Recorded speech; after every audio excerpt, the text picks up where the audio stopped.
પ્રચંડ અવાજથી જરા ભારત માતાનો જયકારો લગાવીશું।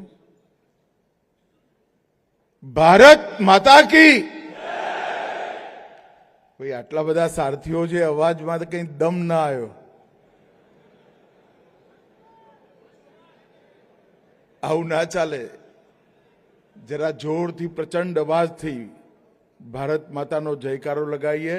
भारत माता की। मंच पर उपस्थित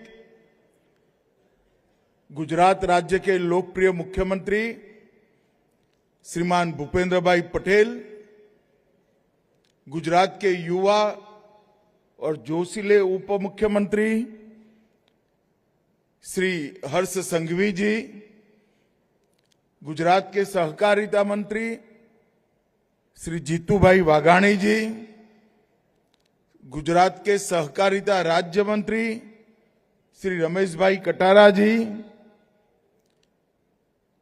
भारत सरकार में सहकारिता सचिव डॉक्टर आशीष भुक्तानी जी, मुख्य सचिव गुजरात राज्य श्री मनोज दास, श्री अरुण कुमार सोलंकी, अमूल फेडरेशन के अध्यक्ष श्री अशोक भाई चौधरी, भारत टैक्सी के अध्यक्ष डॉक्टर जयन मेहता, किशन भाई पटनी, निर्देशक मंडल। आगे आओ किशन भाई, सारथी जरा जोर से ताली बजाओ किशन भाई के लिए। श्री धारा वल्लभ, आगे आओ भाई, निर्देशक भारत टैक्सी। और आज इस सभागार में आए हुए सारे सहकारिता से जुड़े हुए, भारत के सम विकास को समर्पित सभी भाइयों बहनों और विशेषकर मेरे प्यारे सारथी भाइयों को मेरा राम राम प्रणाम। मित्रों, आज भारत की मोबिलिटी के क्षेत्र में एक बहुत बड़ा दिन है, क्योंकि जैसे जैसे भारत का विकास होता गया,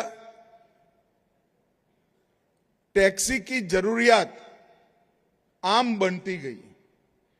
एक जमाने में टैक्सी करने वालों को बहुत बड़ी नजर से देखा जाता था। मैं 30-40 साल पहले की बात कर रहा हूं, मगर अब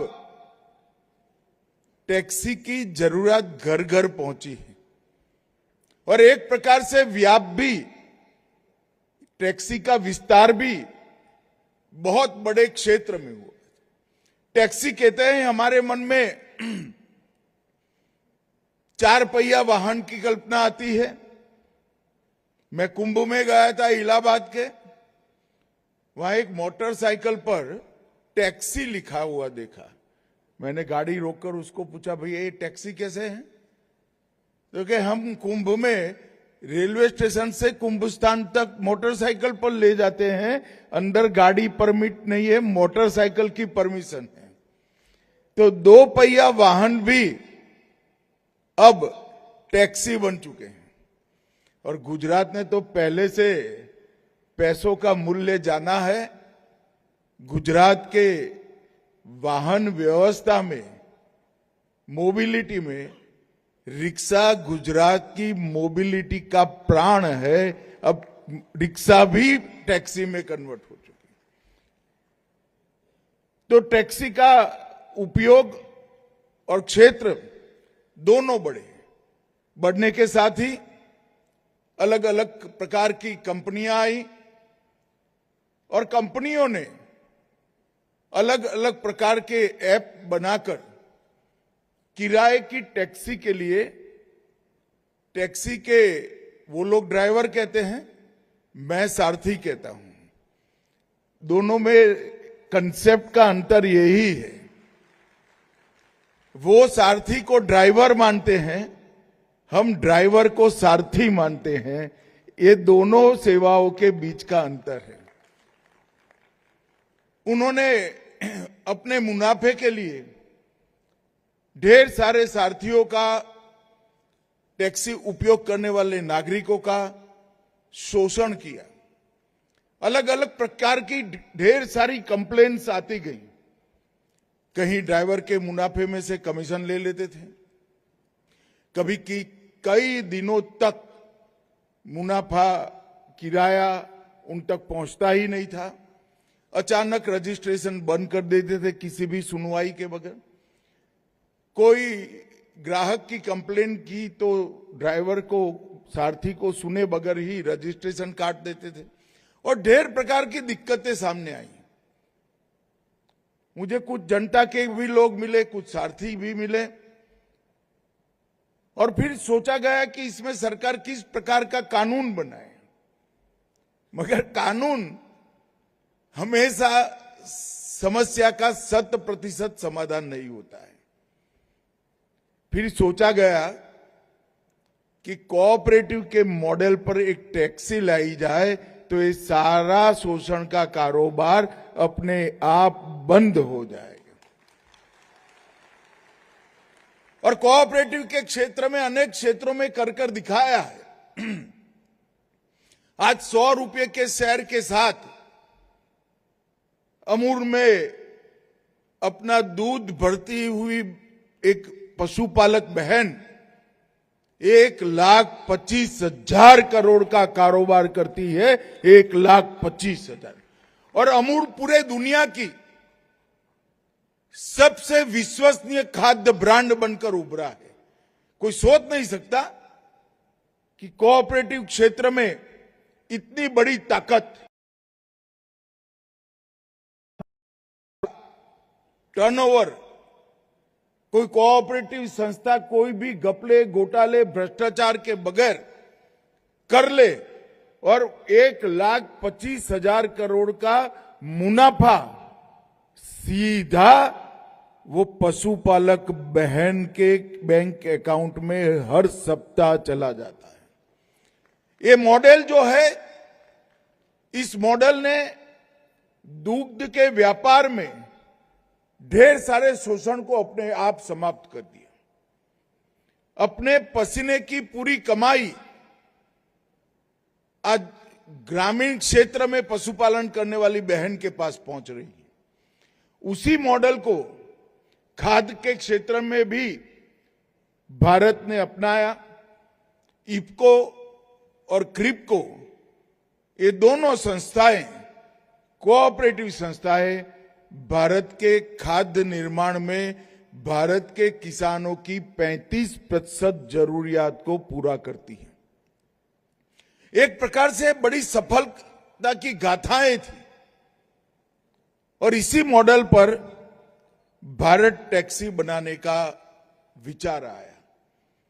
और स्वाभाविक रूप से, क्योंकि ये कोऑपरेटिव संस्था है, भारत टैक्सी उसके मध्य में, इसका मध्य विचार क्या है, क्यों भारत टैक्सी बनी है?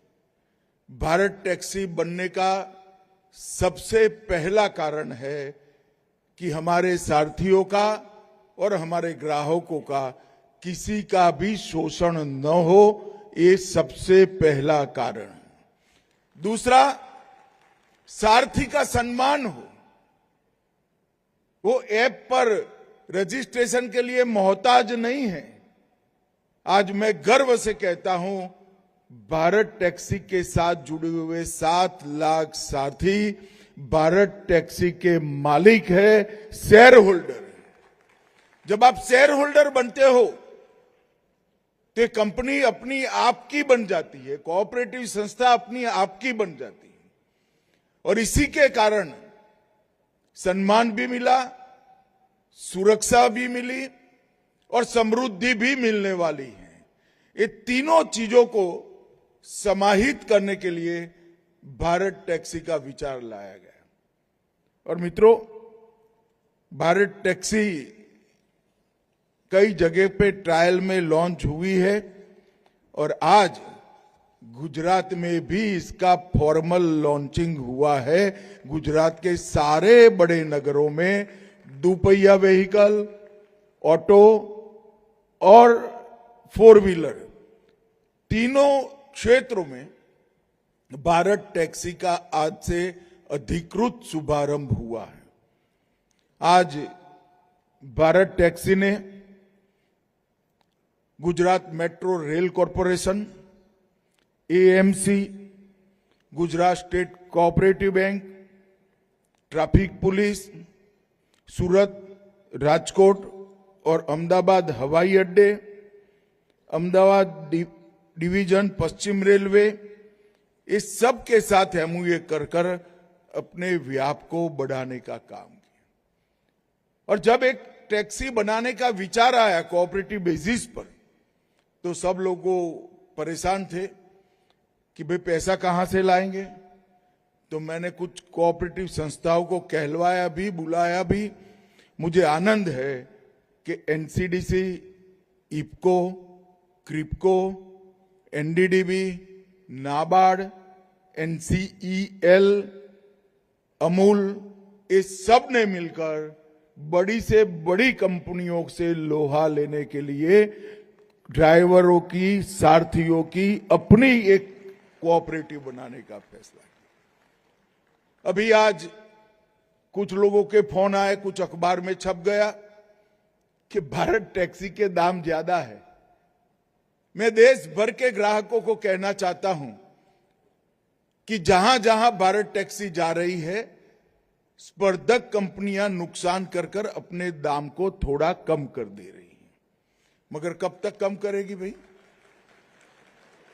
1 साल, 2 साल बाद में उनको भी पूछने वाले आएंगे। ना भारत टैक्सी थकेगी, ना भारत टैक्सी भागेगी। हम मैदान में रहकर सेवा के और सहकार के माध्यम से सबके साथ स्पर्धा करेंगे। हमारी स्पर्धा में किसी का नुकसान कराने का उद्देश्य नहीं है। ये जो दाम घटाने का और सारथियों को कुछ ज्यादा कमीशन देने का पैटर्न बना है, वो भारत टैक्सी की एंट्री रोकने के लिए है। वो इसलिए रोकना चाहते हैं कि भारत टैक्सी चली जाए, बाद में मनमानी की जाए।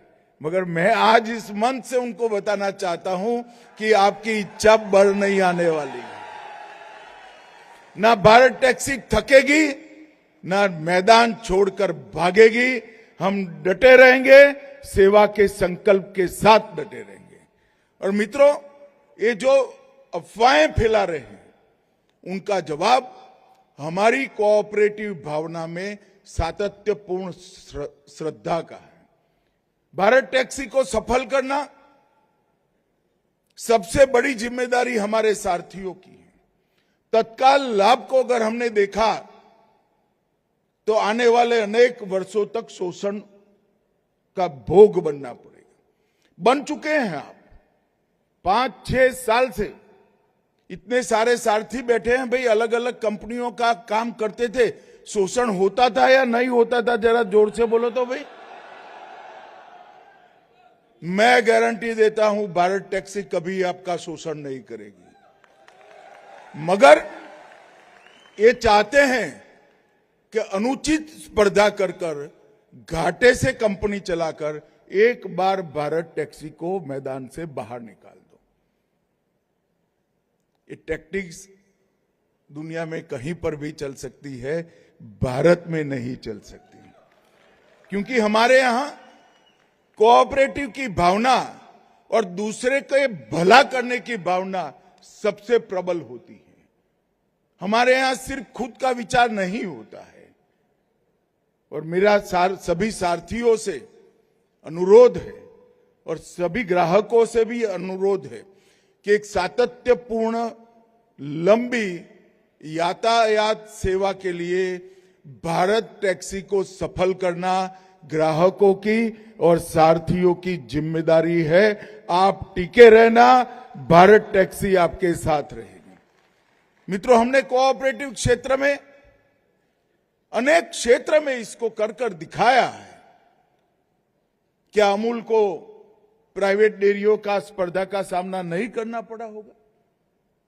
क्या इफको और क्रिप्को को, एनडीडीबी को प्राइवेट संस्थाओं का सामना नहीं करना पड़ा होगा, इस तरह की स्पर्धा का भी सामना नहीं करना पड़ा होगा। अगर स्पर्धा जो अनुचित कर रहे हैं, घाटा कर व्यापार कर रहे हैं, 31 को इनकी बैलेंस शीट भी सभी लोग देखेंगे, सब लोग देखेंगे और मालूम भी पड़ेगा वैल्यूएशन करने के लिए जो करने जा रहे हैं, इसके कारण ही वैल्यूएशन कम हो जाएगा। और ये कोई रॉकेट साइंस नहीं है, सार्वजनिक रूप से बैलेंस शीट को क्रिटिक तरीके से एनालिसिस किया जाता है। भाइयों बहनों, मेरा सभी साथियों के बीच में इतना ही कहना है कि कोऑपरेटिव आपकी अपनी है। एक कोऑपरेटिव आपके शोषण अटकाने के लिए है, एक कोऑपरेटिव आपको सम्मान देने के लिए है, एक कोऑपरेटिव आपको समृद्ध करने के लिए है, एक कोऑपरेटिव आपको आने वाले दिनों में लोन लेने में भी सहायता करेगी, एक कोऑपरेटिव आपके इंश्योरेंस की भी चिंता करेगी और ये कोऑपरेटिव आपके बिजनेस एक्सपेंशन मॉडल को भी पोषित करने का काम करेगी। ये सब कोई ऐसी कंपनी नहीं कर सकती जो खुद के लिए बनी है। और देखते देखते देखते मैं आज इस मंच से कह देना चाहता हूं कि कितनी जगह दाम घटाएंगे आप। हम तो 1.5-2 साल में 500 से ज्यादा शहर में पहुंच जाएंगे, कुछ बचेगा ही नहीं। हर जगह हम पहुंच जाएंगे। हम नागपुर पहुंचेंगे, पुणे पहुंचेंगे, मुंबई पहुंचेंगे, लखनऊ, चंडीगढ़, जयपुर, कोलकाता। 31/7 के पहले 7वें स्थान पर भारत टैक्सी पहुंच जाएगी और 2 साल के अंदर छोटे बड़े मिलाकर हम 500 शहरों के अंदर, कस्बों के अंदर हमारे 2 व्हीलर, ऑटो और 4 व्हीलर का कंसेप्ट लॉन्च करने जा रहे हैं। मुझे बड़ा आनंद है कि आज आप 7 लाख सारथियों के परिवार का एक हिस्सा बने हैं और भारत टैक्सी का एक हिस्सा बने हैं। आने वाले दिनों में यातायात के क्षेत्र के अंदर, मोबिलिटी के क्षेत्र के अंदर ये हमारी कोऑपरेटिव नई ऊंचाइयां छूने वाली है, इसका मुझे भरोसा है और ये सफल भी होने वाली है, इसका भी मुझे पूरा भरोसा है। मित्रों, आप सभी एक बहुत बड़े कोऑपरेटिव परिवार के मेंबर्स बने हैं, जिसके अंदर देश के करोड़ों किसान जुड़े हैं और आज से ये सारथी भी गुजरात के इसके अंदर जुड़ने जा रहे हैं। हमारे प्रिय नेता और देश के प्रधानमंत्री नरेंद्र मोदी जी ने सहकार से समृद्धि का जो मंत्र हमें दिया है, वो मंत्र को मोबिलिटी के क्षेत्र में, यातायात के क्षेत्र में भी चरितार्थ करने के लिए आज कोऑपरेटिव अपनी पहुंच बढ़ा रही है और आने वाले दिनों में हम और क्षेत्रों को भी अंदर कोऑपरेटिव को बढ़ाएंगे। मैं आज यहां से गुजरात के सभी सारथी भाइयों बहनों को बहुत बहुत शुभकामनाएं और अनंत बधाइयां देना चाहता हूं कि आपने अपनी समृद्धि, सम्मान और सलामती तीनों का रास्ता प्रशस्त किया है। अब आगे हमारी सेवा की भावना ही भारत टैक्सी का भविष्य तय कर सकती है। फिर से एक बार अनंत अनंत शुभकामनाएं और आपको ढेर सारी बधाइयां। वंदे मातरम।